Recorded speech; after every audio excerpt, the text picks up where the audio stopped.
Alright everyone, so this is going to be a video about layers, the color window, and different adjustments. So let's start off with layers real quick. First, I'm going to bring this up here. First thing we want to talk about is what layers are. They're essentially, while you're on your background, panes of glass that you place over the background. Now, this is really important because using multiple layers and allowing yourself to have as many layers as you can will give you the option to have some flexibility and make adjustments along the way that don't affect all of the different elements that you have on your canvas. So for instance, if I want to, on this background piece here, we've seen this before in a previous video, if I want to move some of these guys around, I can just select one of these guys because he's on a separate layer and move him around, and then I'm not having to painstakingly cut him out of the background and then moving him and then filling in whatever's on the background. I can just move little individual elements. So this is incredibly powerful, and it's very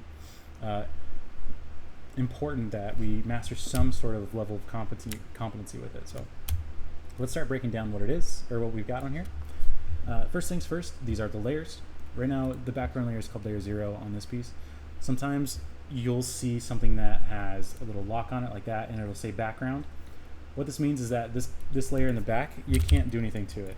Okay, so if I were to select the background layer and I try to paint, you'll see a little thing that says could not use brush tool because the layer is locked. So a locked layer is a nice way to save something from accidentally being changed if you've got it exactly the way you want it to be. And let's say you want to unlock the layer. You can of course click on this little icon on the right here, or there's a little icon up here too, and you can click that and it'll unlock it, and now it's markable. You can go ahead and paint all over it if you want to. And you can see there's also real-time demonstration of what's happening to the layer on the little layer itself.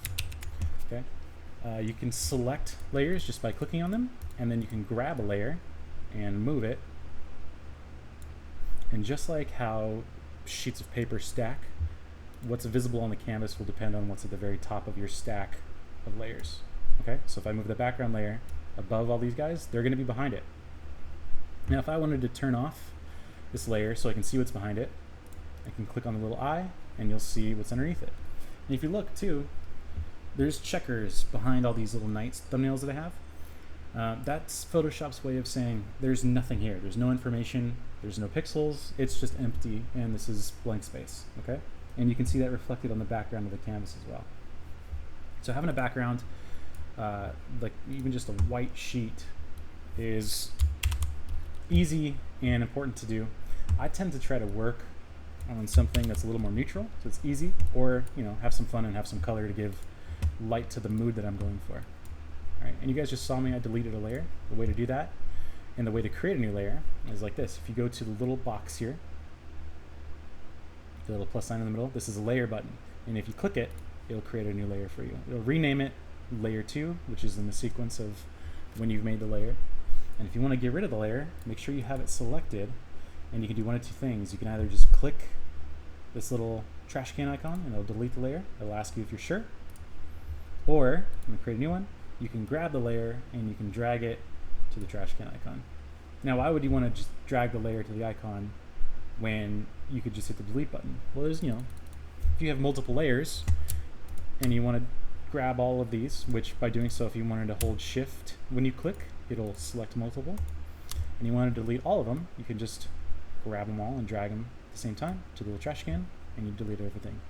Okay, so to review, little square box with the plus sign in it makes a new layer. You can drag the layer to the little trash can. If you have multiple layers, you can hold shift and click and you'll get the layers. Let's say you want to skip a layer, you can hold control instead, so it's not gonna select this one, because shifting, if you hold shift, it's gonna select everything in between. So if I go from 3 to, or 4 to 2, or 2 to 4, it's gonna select 3. But if I hold control and hit 2, it's only gonna select 4 and 2, and it's gonna skip 3. Alright, so I'm gonna get rid of all these layers here, delete them, and that's that. Now let's say we have a bunch of layers that are of one thing,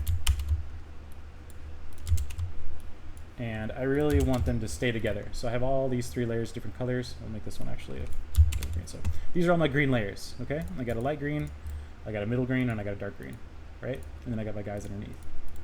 Now I want these to be in their own layer, because if I wanted to get rid of them, I have to individually turn them on and off by hitting this little eye, and that's just a pain in the butt. I want to turn them all off at the same time. So what we can do is we can take these and we can put them in a folder. So I'm going to hold Shift or Control if you prefer, click on the layers that I want, and then down here next to where that little add layer thing is, there's a little folder. It says create a new group, and you can group them together into one little tiny folder. Okay, and you can name this folder too. You can name layers and the folders all the same. You just click on it and you can say, I'm going to say green. So that's my green folder. Okay, now you can see there's a little folder icon, the name, and then next to it is a little arrow pointing. If you click on the arrow, it'll open your folder and you can see your layers individually, and you can control them the way you do when they're normal, just like that. Okay, or you can turn off the whole thing by going to where the icon is and clicking the eye and having it separate. So I can do this, turn it off, move it to the side. I like to sometimes put references when I'm painting into a folder and have it just off to the side, and then when I want to I can turn it back on, move it, look at it, and then put it back and off to the side. And as you saw, I moved this whole layer, or this whole folder, right? I moved the entire group to different parts, and they act the same way. They stack, okay, depending on the layer. So if I go in here into the group and I move the little bright one up into here, it's going to change. It'll act the same way, but I can just turn them all off at the same time, and I can even grab them and delete them all at the same time. Now, each layer is a piece of glass, and we have full control over the opacity of the material that is actually on that layer. So for instance, if you go over here to where opacity is, you can go and click on the little drop down, and then you can lower the opacity so that less of the pixels are visible as you're going through stuff. You can turn all the way down to 0. Now this is really important, because if you want to, for instance, say like draw over something, if I want to like go make a new layer above these guys, and then I want to draw some interior detail, grab a little pencil. If I try to draw with black, obviously I won't be able to see, right? So what I should do is, and what's easy to do, if I go to this layer, turn the opacity down, I can go back to the layer above it, and I can start drawing some interior detail, and I can figure out my designs this way. Nice, easy, cool, right? And then you can always go back, turn the opacity back up, and everything's good. Now, what just happened here is I accidentally clicked on a layer twice. So if you double click a layer, we were going to talk about this anyway, so it's perfect timing, is you open up the layer style. And so these are a bunch of different options that the layers will present to you, different things you can do. So for instance, let me get out of here. I'm going to create a circle shape in red. Nope, red, please, thank you. Okay, so let's go to layer style. Make a new layer for that. Double click on this layer. It's going to create layer style, and then this will give you some fun options to play with. I don't use these too often because I just tend to make my own things, but you can add in different features. So you can bevel and emboss this option. So if we go click over to it, you can go and change the depth at which it's showing, and you can see what it's doing is it's adding in a fake shadow and a fake highlight. You can turn the intensity up so it's really, really intense. You can have a direction go up or down, so now the highlight is on the bottom or it's on the top. This is kind of a fun little cheat, so if you want to make some kind of indent into a material, you can really quickly make it look like it. You can change the different type of bevel too, an outer bevel, so that it goes from the outside in. You can emboss. Embossing means to like have it be forced into a surface.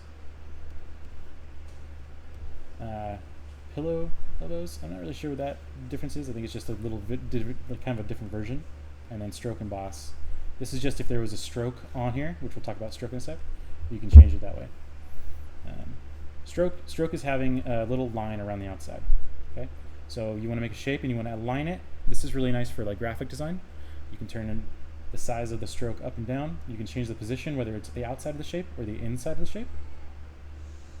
Sometimes it works, sometimes it doesn't. It just depends on how you did it. Or you can start from the center and work your way out. Sometimes it doesn't work on different shapes either. So generally the outside is the best. This sort of thing is more of an Illustrator feature that works better in Illustrator. This is something that they kind of took over and applied to this. It's using pixels to apply that. But generally, if I wanted to, like, say, make a nice script and I wanted to outline it and have something really like a nice text and write a really nice logo or something like that, and I wanted to outline it, I would use Illustrator. I wouldn't really use Photoshop for this. So this is usable and possible, but I wouldn't do it. And there's inner shadow. It just, creates a shadow on the inside, depending on the different stuff that's in there. I like to use the drop shadow though. So if you go over here to the very bottom, there's drop shadow. You turn it on. This is going to create a nice little shadow underneath your object, and so it'll make it look like it's floating above whatever you're doing. So I can take this and I can move it around, and if you go back, see how there's a little FX right there? That means that you have a layer change to it. So if you click it, it'll show you what the effect is. You can toggle on and off the effect or the drop shadow, each one individually and specifically. So I'm gonna double click on it. You can see drop shadow's already on there. We can change the opacity, so how much of the, hey, what the heck's going on? Oh, drop shadow.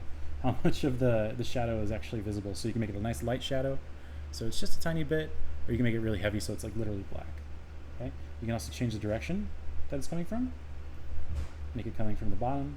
Change how far it is, how much it spreads, whether it's nice and soft or really heavy, and how big it is. So this will make it really either like high away. And so a lot of people will use this to mimic what a real life object floating above a piece of paper would look like. And you can make something like, you've probably seen fake like pictures where people have, a compass on top of a map or something like that. This is how they make it look real. So this isn't usable too much in painting, but it is usable occasionally, and I think that everybody would like to use it. Everything else here, the Interglow, Satin, Color Overlay, all this stuff is not stuff that I use often. Everything else is something that I think is pretty usable. Oh, and then if you want to turn these off, like I said, you can just toggle them in and take it. So I'm going to get rid of that layer, turn that off, and then now we're going to talk about layer modes. So this is a very important one. I'm going to create 2 layers. I'm going to create a shape on each one. Actually, I'm going to create 3. I'm going to have this be white on the background. This next, how I filled that whole thing in really fast. If I want my background to get filled in with a color, I can hit Alt and Backspace at the same time, and it's going to fill the entire layer with that one color. Okay, so I'm going to fill the whole thing in white. And we go here, create a white or a red shape, and then go above it, and I'm going to create a green shape. I'm going to make sure actually that I use a fully opaque brush too, because I don't want any word transfer. So I'll go back and get rid of this one and try it again. We'll talk about the color panel in a little bit. So now these 2 different shapes are sitting on top of each other. The green is on top because it's literally above it in the layer mode. If I take it underneath, it goes like that. And then I can move them each independently. Okay. I have auto select on, so I can move them by themselves. Now, let's say I want to make one of these shapes bigger. I can transform it by hitting Control T. Okay, and you can make something bigger. You can go from different origin points. If you hold Shift, you'll be able to stretch it or squash it, resize it any way you want to. Or if you hold Alt, it'll do it from the center point. Okay. All right, now let's talk about layer modes in general. So right now this red is on normal, okay? And it's fully opaque, it's covering the green, and it's covering the white. If you go open this up, you can look that there's a lot of different options here. And what this does is it changes how the pixels interact with the other pixels around it and the layers that are beneath it or above it. So if I go to, let's say, dissolve, it's going to change those pixels so that they're a lot more noisy. There's a lot less clarity. And this is kind of interesting for some effects, but I generally not use it. What I use the most though is something like multiply. So what multiply does is it darkens the pixels and mixes them with whatever's above them or below them. Okay, so as you can see, right now there's nothing underneath it with other than white, and then there's the green shape here, and we can see the green shape, but the red and the green are mixing and darkening. And let's say I want something else that's a little lighter. Over here, all this is like the dark, different blending modes. You can see it just kind of changes as we go. Over here is the light blending modes, and so now it's taking those pixels and it's brightening them. And so color dodge is really bright. You can see like there's only just like a barely little halo off to the side of where you can see that shape. Linear dodge changes it too. Overlay affects things with more texture, so you'd be able to see a little bit better. There's a lot of white and it doesn't really help too much. Vivid light affects it pretty well. It seems to take the color that's underneath it from a different shape and keeps the original color, changes it slightly, but then it changes how it affects over white. Linear light and pin light, these are all different modes that don't look like they're affected too much right now because of their proximity to white and the green. But on different textures, different colors, different values, they'll all make different effects. Difference is going to make things look obviously different. It's going to interact with the colors different separately. Hue is literally just the color, so you can have the color overlay onto an object. Same with color. This is familiar with if we've done the neural filter colorize project. This is what that colorizing thing is doing. It's using this color layer filter right here. So that's how layer modes work. You can play with them with whatever you're working on to try to get a good effect. There's no right answer, and there's not something that is consistent. So I can tell you like, oh yeah, if you always want to have a shadow, always try multiply. Sometimes multiply just doesn't work. It doesn't work with the way you want it to be. So generally trying out all those little darken areas, all these different versions, you can try and see which one works best for what you want, okay? On this note too, with that, if we go to brush, the brush tool, up here on this mode, this does the same thing that does, but it does it specifically to the brush stroke you're on. Okay, so I'm on multiply right now. I wonder why it's not working. Interesting. I must be, so this brush must not be working, it must be glitching out or something like that. But generally, you can have this switch to a different, let me try a different brush, see if that'll work.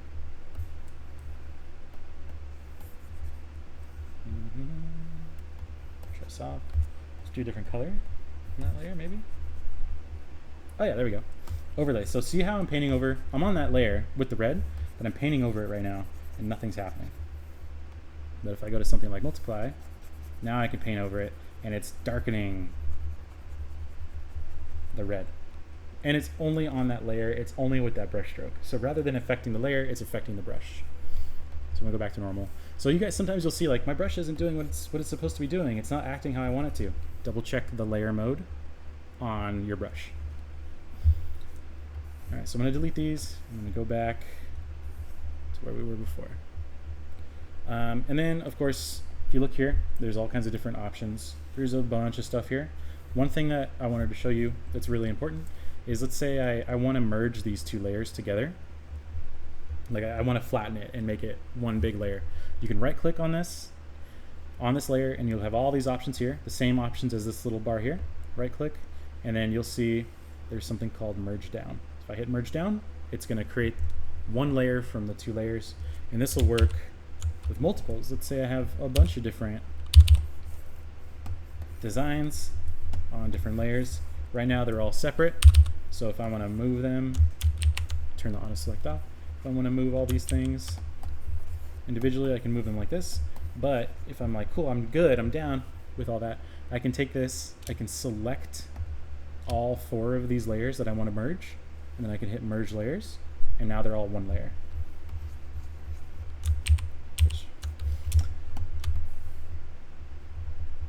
Okay, now the last thing, second to last thing we're going to talk about is the color panel. It's over here on the right. I'm going to bring my layers, I'm going to put them back where they were. I can also just reset my workspace so everything's nice and easy. Over here is our color, our hue cube, we call this. This is one of the options that we have. So a couple things to look at. Right now we have our foreground and our background color. Okay, if I wanted to reset this to black and white, I hit D, because right now we had it changed earlier from a different video. So if they're different and they're different colors, and you want them to be black and white, just hit D, it'll go from black and white. So white's in the background, black is in the foreground. If you want to switch them, hit X, and this will be useful for when we do layer masks later in the future. And then picking a color is all about just moving your mouse or your cursor over the top and switching it. So right now you can see it's changing the background color. It's because I have the background selected. So I'm going to hit D, reset it. I'm going to select the foreground, and then now I can change the foreground. All right, so I'm in brush. I'm going to change the color, changes that. We're all good.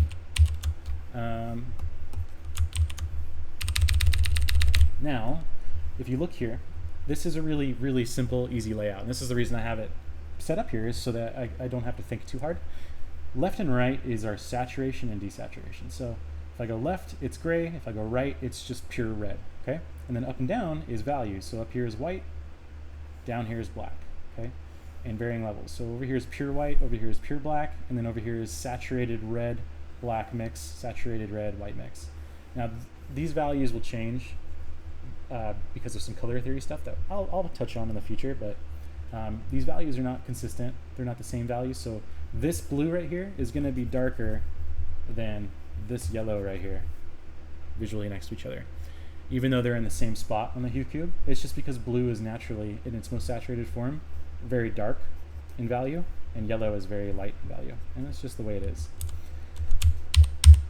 That being said though, I can focus on what I want to do. Let's say I'm like, I want this kind of a yellow, and then I want something similar to it. I want it the same saturation and the same value roughly. So I'm gonna go down to like this kind of peachy red, and I put them next to each other, and they're gonna be pretty close to each other. This will be really helpful when you're trying to create a shadow on something so that it doesn't change the value of the object that you're working on, but it does change the color. And this is a good way to adjust that, okay? Now, this is a very simple option. There's other options. There's different ways we can view this cube. Over here is hue. This is where we do the hue. This is the hue cube. If we go over here to the little sandwich, open it up, we have different options. So we can go from hue cube to brightness cube. I don't use this at all. I have no idea how it works. Color wheel. This is pretty familiar. You've probably seen all this on like Procreate, different things. So this is the same setup. Up here is white, down here is black, and to the right is the most saturated. This is probably the more clear version of what we're going for. And around here is our hue. Okay? And then you can be really specific. Now I want to say like, okay, I want the hue to be like right here, okay? And I want it like this, and I want the hue to stay the same, but the actual percentage of value will not change. So these are about the same value. And you can be very, very precise with it. A little slider. It's really cool. And then you can create swatches too. You can hit the little plus sign on the bottom right, and then you'd be like, that's a permanent color that I want. Hit OK, and that swatch is there. Okay, it's going to open up your library. You don't need this library, but you can also view, I think there's another one, RGB sliders, where you can see the swatches underneath it. And then here too, you can also change your color to the RGB and CMYK spectrum. This is really important because RGB means that all of the visible colors on a computer can work with the artwork that you're working on. But if we go to CMYK, let's switch over to the hue cube so you can see this better.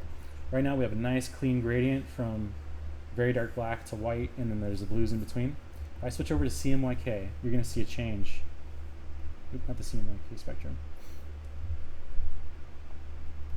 Oh, they switched that around. So yeah, it's going to go to RGB sliders and go to CMYK.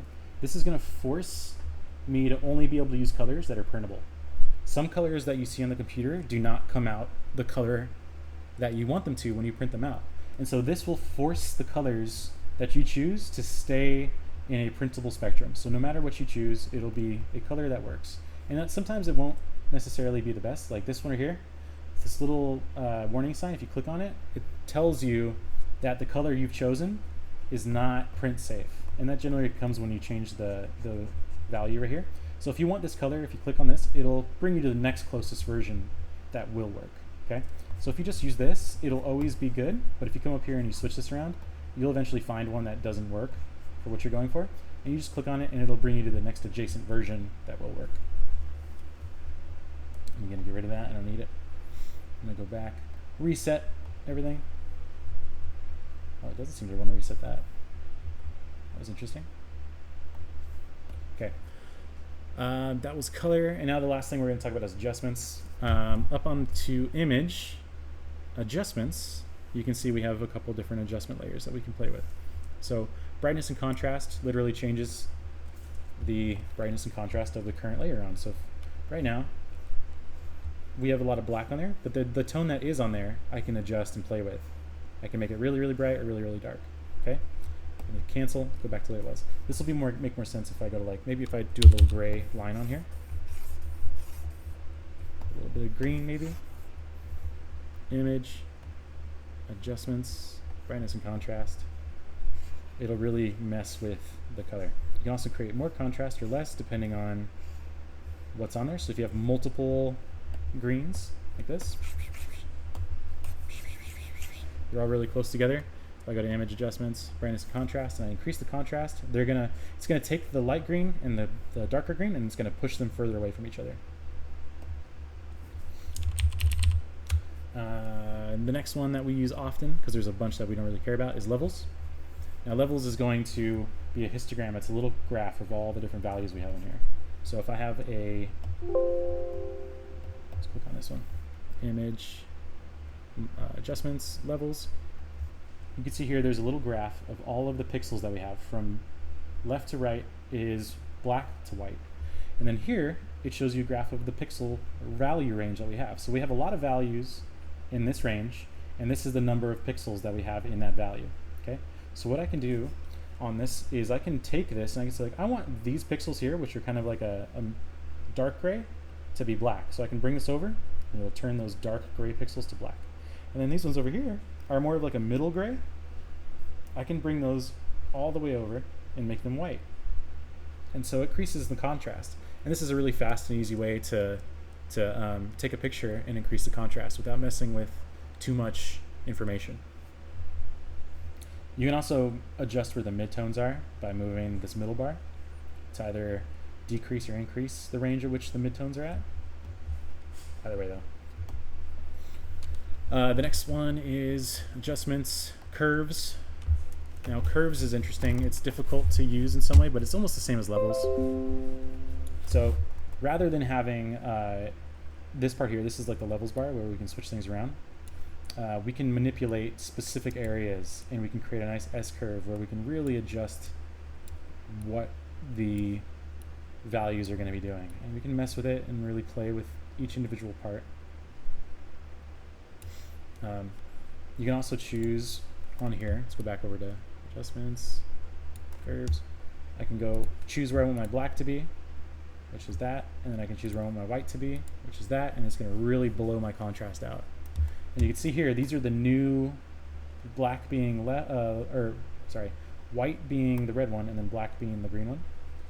So if I go over here and if I keep clicking, it's going to change where all those are at.